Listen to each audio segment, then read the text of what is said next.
ayan, magiging maayos din yung inyong kalagayan sa finances, mga kapiksino, kasi hindi naman kayo papabayaan ni universe.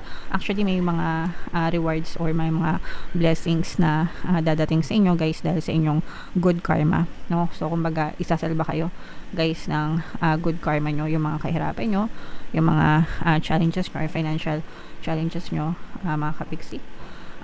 Yung good karma nyo yung magsasalba sa inyo, guys, okay? So yeah.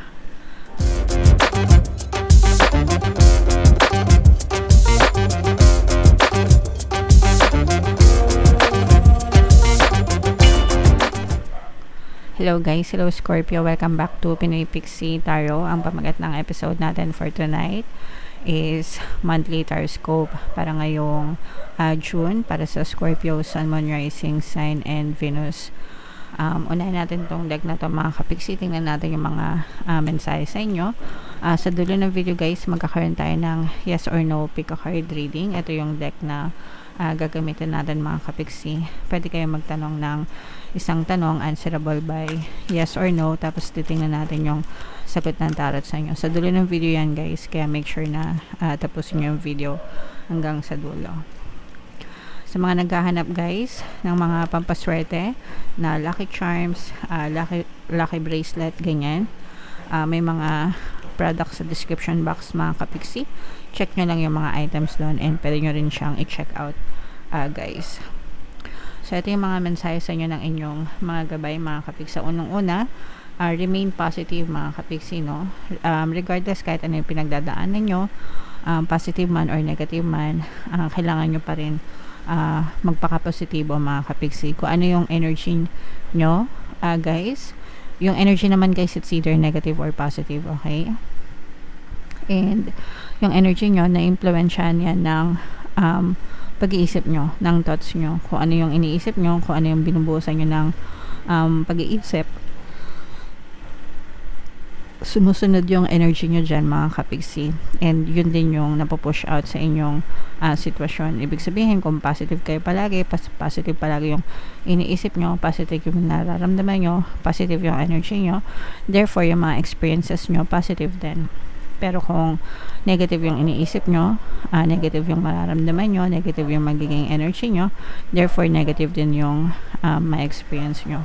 So kahit na gaano ka negative yung sitwasyon nyo, sometimes kasi yung iniisip natin naapektuhan ng mga sitwasyon natin. Kasi ang tendency kasi natin, guys, is mag-react, 'di ba? Pangat yung nakikita natin, kaya pangat din yung iniisip natin. Pero meron kayong kakayahan na kontrolin kahit ano yung iniisip nyo, okay? So wag kayong mag-react ng negative kapag negative na yung sitwasyon nyo, kasi mas lalo nyo lang pinapalakas yung negative energy. So you have to remain positive para eventually positive din yung ma-experience nyo sa buhay, okay? Alright. And of course, it's up to you. Sa iyo lang nakasalalay yan, mga kapiksi, no? Kung ano yung ma-experience mo sa physical reality mo. Excuse me. Sa iyo yan nakasalalay kasi ikaw lang naman yung makakakontrol kung ano yung iniisip mo, 'di ba? Therefore, ikaw lang din makakontrol kung ano yung energy mo, mga kapiksi. And yeah, so you have to remain positive at all times.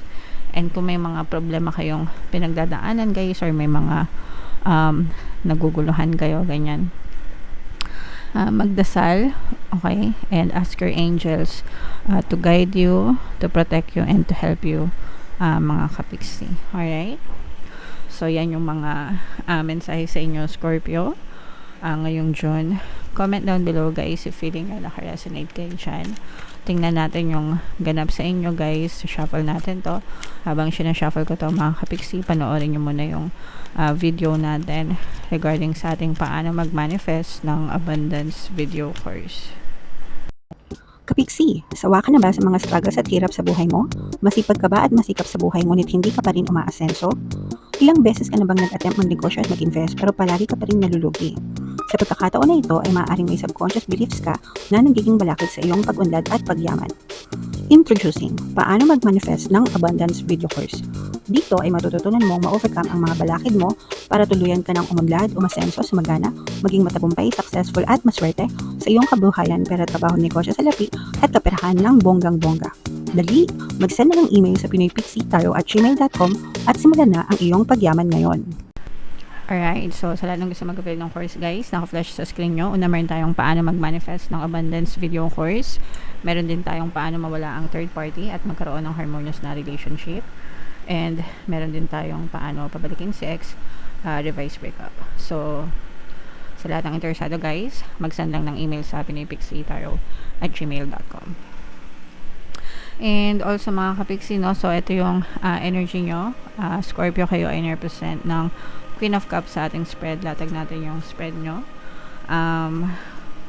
Again guys, sa mga naghahanap ng mga pampaswerte na lucky charms, lucky bracelet, lucky crystals, may mga items tayo guys sa description box. Check nyo lang yung mga items doon and pwede nyo rin i-check out mga kapixie.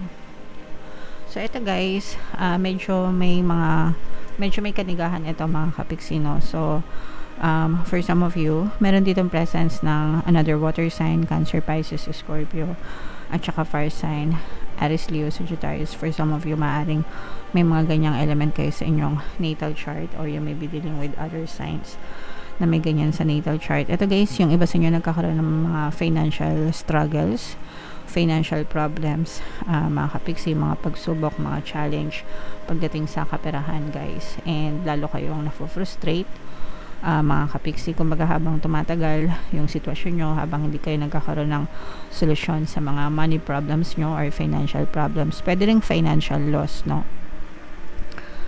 Pag sinabing financial loss, pwedeng nalugi, ganyan, not necessarily kinakapos, pero nalugi, no? So kunwari nag-invest kayo tapos hindi bumalik yung capital nyo, pero hindi naman kayo kinakapos, ibig sabihin lang nagkaroon kayo ng financial loss. Yung iba naman, literal na maaring nagkakaroon talaga ng problema sa pera, medyo hirap, medyo naghihikahos, ganyan. And habang tumatagal mga kapixie, hanggang walang solusyon, lalo kayong nadidisappoint or napofrustrate. Kaya lumabas itong energy na remain positive mga kapixie, kasi you are being encouraged by your guides na kahit gaano kahirap na mga pinagdadaanan nyo, you have to remain positive para malampasan nyo itong mga sitwasyon na to. And on the good side guys, malalampasan nyo naman talaga tong sitwasyon, kasi maaari may mga bagong offer na dumating sa inyo, mga bagong simula pagdating sa pagkakakitaan or pagdating sa kaperahan mga kapixie. Maaari itong magdala ng solusyon guys sa mga pinagdadaanan nyo sa kaperahan. Kagaya nga nung nakita natin kanina na yung iba sa inyo, it's either nagkaroon kayo ng financial loss or financial problems mga kapixie. So eto guys, pwedeng kahit ano ito, pwedeng source of income like trabaho, negosyo, investment, ganyan, pero definitely maaring magkaroon ng bagong opportunity na pagkakakitaan kayo mga kapixie. Sa relationship naman guys, nakikita naman natin na so far maganda yung energy sa relationship, pero titingnan natin yan kung meron pa tayong energy na mabasa. So latag muna natin mga kapixie. Ayan, magiging maayos din yung inyong kalagayan sa finances mga kapixie, no? Kasi hindi naman kayo papabayaan ni universe. Actually may mga rewards or may mga blessings na dadating sa inyo guys dahil sa inyong good karma, no? So kumbaga isasalba kayo guys ng good karma nyo, yung mga kahirapan nyo, yung mga challenges nyo or financial challenges nyo mga kapixie. Yung good karma nyo yung magsasalba sa inyo guys, okay? So yeah, kaya nga importante na you just remain positive mga kapixie, kasi hindi naman porkit na problema kayo is puro problema na lang. Eventually dadating din sa inyo yung mga solusyon mga kapixie, kagaya nito, good karma. Maaring ito yung maging solusyon sa mga money problems nyo guys, okay? Ito this energy is parang encouraging you na maging magtuloy-tuloy, maging consistent. Yung iba sa inyo guys, pinag-iingat kayo, no? Kasi parang maraming mata na nakatingin sa inyo. Ibig sabihin, baka may nag-i-spy sa inyo. Baka may mga naiinggit sa inyo. Yung mga kahirapan nyo, mga kapiksi, pwedeng ano din yan. It's either sumpa or parang may nagsasend sa inyo ng mga ill intentions, yung mga palipad hangin, ganyan. Kaya yung iba sa inyo siguro napapahamak or kasi pwedeng may mga matang naiinggit sa inyo, may mga naiinggit sa paligid nyo, mga kapiksi. So you really have to be very careful, guys. Kaya lumabas itong Ask Your Angels na message para humingi kayo ng protection, mga kapiksi, no?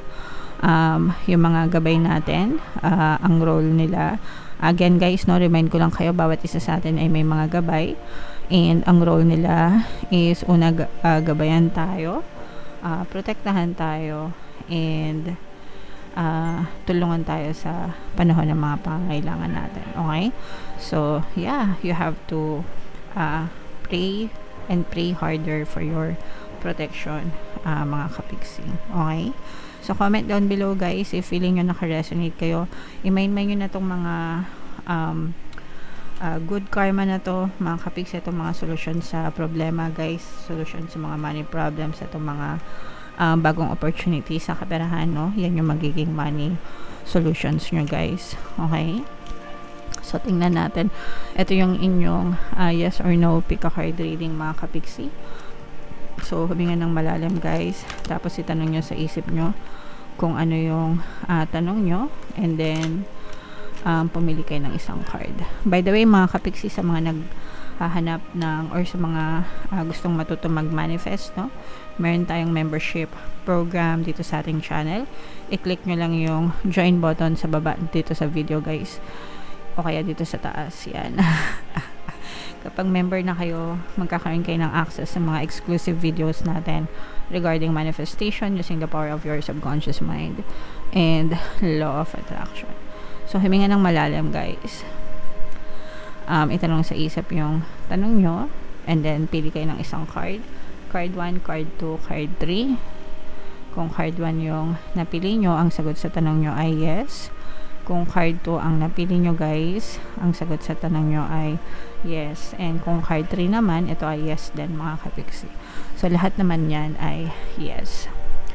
Alright, so comment down below, Scorpio, if feeling nyo naka-resonate kayo. For more tarot readings, ito yung playlist nyo. Ito naman yung ating success stories ng paano mag-manifest ng abundance video course.